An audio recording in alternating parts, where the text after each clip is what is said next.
You'll see me waving at the top or dead on the side, but I'm not coming back. I will do it or die. Now, at the moment, this is my mountain. I have another big pile of rocks, another 10 tonne of rocks that needs to be moved. I've got a wheelbarrow to move it, and that's my mission for the next little bit, my gardening mission. So what makes us, what drives us to do stuff? Why do we wake up in the morning? Why do we exist during the day? Why do we live day after day, week after week, month after month? And what do we achieve? And I'll rephrase that question. I don't want to exist. I don't want to live through life. I want to get from life. How about you? I want to live my life in a way that when I go to bed at night, I'm excited that I've had a great day. And does that come from doing nothing or doing something or doing everything or doing what you really love to do? And I think they're really important questions because there's plenty of things to do. And you could say I'm really busy, and I always ask that question, are you busy? Busy doing what? There's plenty of hours in the day, but it's not how many hours you put in, it's what you put into the hours. So what makes us achieve, what drives us? And the psychologists and psychiatrists and neuroscientists will all share that we need a purpose. So because I'm an older lady and I've got a driving force every day to get this important message out to the world, which is be healthy, be fit, be strong, be loving your life for long. That's my driving force every single day. That gets me out of bed. It's my purpose. But because my purpose is to share healthy, fit and strong, I have to be healthy, fit and strong. So I have to create missions on a regular basis that make sure that my body stays in peak physical condition. Now, I exercise, of course. I sprint every day. I lift heavy things. But I want that to lead to something. I don't want it to be just exercise for the sake of exercising. My purpose that drives me to do that is so that I can do stuff like this, that I can move 10 tonnes of rock. And literally in my garden right now is already over 100 tonne of rock and sand and gravel that I have literally moved with a rake and a shovel and a wheelbarrow. And I'm doing that because I want to prove to myself that I can. It's possible. So I'm asking you, what is your purpose and what is your driving force? So the first thing is it's easy to get out of bed when you've got a reason. You've got to have a purpose for your life. What do you want to do? What do you want to achieve? What's important to you? Do you have a cause? Do you have a reason to add value to the world? And of course, there's something that you've got. It's deep inside you. It might need to come out, but everybody's got a reason for being here. Wouldn't that be an awesome thing to say? I have a reason for living on this planet. Here it is, and I'm ready to get up and do it. So get up because you can, because you've got a purpose. But what's the connection between getting up and achieving? Okay, I've got something to do. Well, it's a special word. I love it. It's called discipline. I'm accused on a regular basis of being too disciplined, and I'm not really sure. That's like saying being too healthy or being too happy. I don't know that you can be too healthy or too happy. Too disciplined for me, and the accusation is that, Rowie, you're fanatical, you never miss a day of exercise, you always you do everything you say you're going to do, your house is spotlessly clean, you always do your fingernails. I'm sharing with you some things that are the reason why I am disciplined every single day. I'll give you another funny one. Some people say, oh, you're disciplined because your mother was German. It's in your DNA. Because you're German, you have to be clean, or because you're German, you have to look after yourself. Well, there are, I would suggest, plenty of Germans who aren't clean and plenty of Germans who don't look after themselves. In every nationality around the world, there's happy people and unhappy people, clean people and unclean people. I don't think that's a reason to say I can't be happy because I don't come from a nice place, or I can't be clean because I'm not German. Wouldn't that be silly? What I am very thankful for, though, from my mother, if it is a German thing, is that she taught me very much every single day growing up that making your bed was important, that cleaning your shoes was important, that keeping your house clean was really important. My father taught me that dressing well was important. You should always present well. My father was a builder, but he always arrived at the building site in a suit. And he would put his overalls on over the suit because he wanted to present himself not to impress other people, but to express who he was. So this word discipline, what is it and where does it come from? And if you need more of it, where do you get it from? And I actually think it's very simple. Do what you say you're going to do when you say you're going to do it, even if you don't feel like it. And not because you said it to somebody else. It's not about impressing other people. Imagine if every day, from this day forward, every time you said to yourself, I'm going to do that, you actually do it. And I will share very openly that there's plenty of times that I don't feel like it. I always do what I should do when I should do it, but there's plenty of times I don't feel like it. I've just made a commitment that if I've said to myself I'm going to do it, I never miss. And the other interesting one that's a combination is undisciplined and procrastination. They seem to go together. So if you're undisciplined, it seems that you put it off until tomorrow. Or if you get into the habit of putting it off until tomorrow, that causes you to be undisciplined.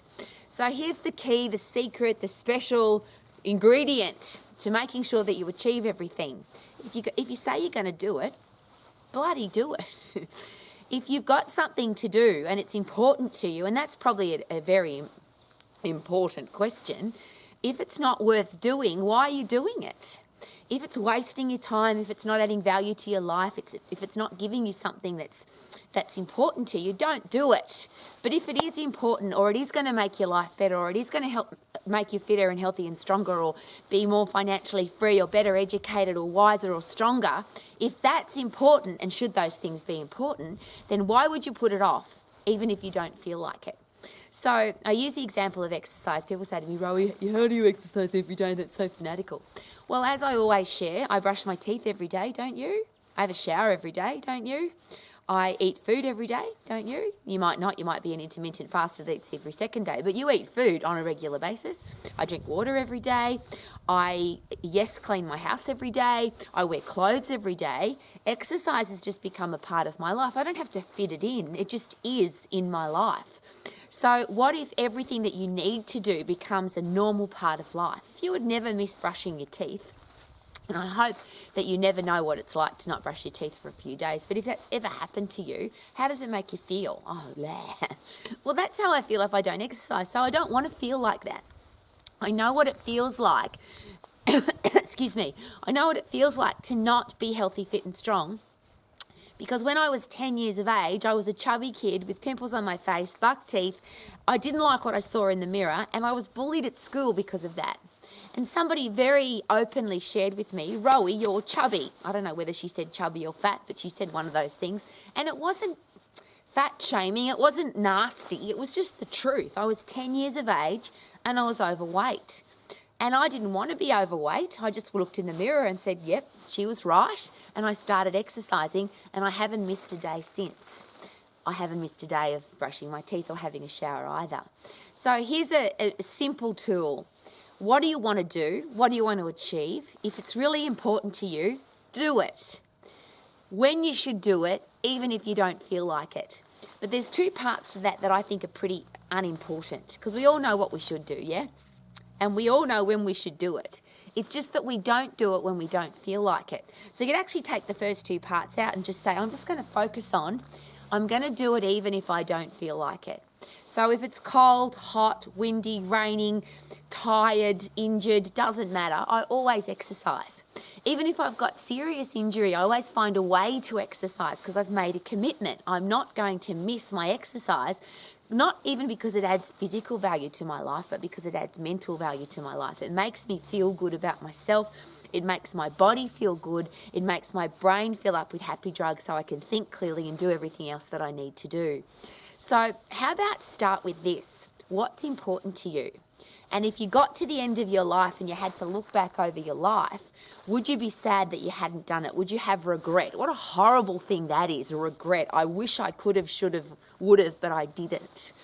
And if there's anything in your life that if you are scared of being overweight, or if you're scared of having a lousy, stinking, rotten job for the rest of your life, if you're scared of being broke, or if you're scared of having horrible relationships, all of those things are easy to put into your future on the positive side. It's easy to get healthy, fit and strong. It's easy to pick and choose a career and business that you love. It's easy to be financially free, and it's easy to have great people in your life. You just have to decide, it's important to me, I'm going to do it even if I don't feel like it. So I'm going to exercise even if I don't feel like it. I'm going to put healthy food into my body. It's a really interesting thing, and this is probably a bit controversial and a bit confronting, But every meal that we've ever eaten, we were there. There might have been other people there, but everything you and I have ever put into our mouth, we chose to do that. Some people say to me, oh, I can't, when I go to my grandma's house, I have to eat because otherwise she gets offended. Well, that might be the case because you've got great manners, but here's the thing. Grandma wouldn't expect you to eat it if it was going to make you sick. Well, if you become overweight, if you get sick, if you get disease because of the food that you put into your body, that will kill you. And sometimes we focus on the short term, but what about the long term? What I'm eating right now, is it adding value to my body so I can be healthy, fit and strong for the rest of my life? Whatever I'm choosing to do at the moment, is it adding value to my life or detracting value? And that's one of the big check-ins I do throughout the day. What am I doing right now? As I shared before, it's not how many hours there are in the day because I've only got 24. It's what we put into the hours that are important. And if you've ever been through a day where you look back over the day and you go, well, I didn't accomplish much today, how does that make you feel? I bloody hate that. It's been a long time since it's ever happened to me. Sometimes people say to me that they're bored, and I always ask myself, oh, I can't remember the last time I was bored. I'm never bored because everything about my life is what can I do to add value to my life and to the people in my life. And if what I'm doing right now is not adding value to my life, I stop doing it because there is something that if I do it, it will add value to my life. It'll help me achieve my goals. So if you want to be disciplined, and it might not be that you want to be disciplined. Let's not even focus on that word. If you want to be healthy, fit and strong and lean and energetic for the rest of your life, if you want to have a career or business that you love, if you want to be financially free so you don't have to worry about money, and if you really want to have great people in your life, not disrespectful, nasty, criticising ones, all of those things are a choice. So if that's your driving force, I'm going to get up today knowing that I'm going to get healthier, fitter and stronger. I'm going to add value to my world because I love what I do. The way I earn money adds value to the world. What I do is going to help me become financially free if I'm not already, and I'm going to attract great people into my life and love the people that are already in my life because they are respectful, kind and beautiful. If that's your driving force, and I'll rephrase, if you are a parent, a teacher, a coach, wouldn't that be your driving force? Would it be important for that to be your driving force? How do our kids know that they can be healthy, fit and strong, that they can have a career or business that they love, that they can be financially free and that they can have respectful relationships if they've got nobody that sets the example for them? So I want to do that for the children in my life, and I don't have my own children. I just want to make sure that if anybody ever comes and looks into my life, they see a healthy, fit, strong person who loves their life, loves their career, is financially secure and free, and has great people in their life. And the reason that's so important to me is I actually set that goal when I was 13 years of age. I said to myself, and it was really important to me this particular day, and I often share this story because it literally changed my life. There was a survey that went around my high school, and it was an interesting survey. It was just if you like Rowie, tick yes, and if you don't like Rowie, tick no. And it was the two most popular girls in the school. As I shared with you, I was overweight, I had buck teeth, I had pimples on my face. I was not a popular kid. And I don't know why the two most gorgeous girls in the school, because they were the most popular girls, best looking girls, best at sport, best at school. But for some reason they didn't like me and decided to pick on a weak person. Isn't that interesting? So the survey came back. They handed me the pieces of paper because it was pre-social media and pre the internet. And I had 450 pieces of paper that said, we don't like Rowie. And obviously that was quite a horrible experience in my life for about a couple of hours because I went home with those papers in my hand, and I'm technically, my IQ's not that high. I'm not a super genius person, but I'm pretty street smart. And I asked myself this question: I wonder why the two prettiest girls in the school, the two most popular girls, would pick on me. And I thought to myself, only weak people pick on weaker people. They must be pretty unhappy. Their life must be pretty crappy for them to pick on me, the ugly fat girl. So I decided that I didn't want to ever live my life like that, and I certainly didn't want people like that in my life. So I decided from that day forward, and I was 13 years of age, that I would be a powerful, passionate, positive person. Woohoo! And I was going to be that person for the rest of my life. Now, the challenge I had was I set the goal that by the time I was 50 years of age that I would have achieved all the things I wanted to achieve. So I decided I'm going to be a powerful, passionate, positive person. I'm going to be healthy, fit and strong. I'm going to have a career or business that I love. I'm going to be financially free, and I'm going to have great people in my life. Because they are all the things that I watched in other people's lives that were awful, and I didn't want any of them. I saw unfit, healthy people with lousy, stinking, rotten jobs that were broke, that had terrible relationships, and I didn't want that for my life. So I went looking for people who are over 50 that should have all of those things sorted. People who should be healthy, fit and strong by the time they're 50, who should have a career or business that they love. By the time you're 50, you should be financially free and you should have great relationships. And the challenge I had, of course, was that I couldn't find anybody. Now, I'm sure there are people, and I'm pretty sure that there are some people that have some things but not others. So they might be healthy, fit and strong, but they're broke. Or they have lots of money, but they have terrible relationships. But I couldn't find anybody that had everything going for them. So I decided that at least by the time I was 50, so from 13 to 50, I was going to live a life where I was committed to my purpose that required discipline every day was to be healthy, fit and strong, have a career that I loved. I love what I do. Be financially free, which of course, if you do what you love, you will be financially free. That's a given. And I would only have respectful people in my life, and I've been committed to that every single day. It's been my purpose, it's been my driving force, it's been my discipline, and I'm sharing with you that it's possible.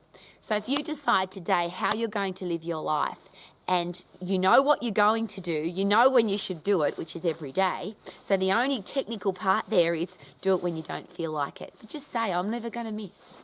And can you imagine what that feels like when you get to the end of your day and you've done all the things that you said you were going to do? And I'll share with you one last story, and I share this proudly.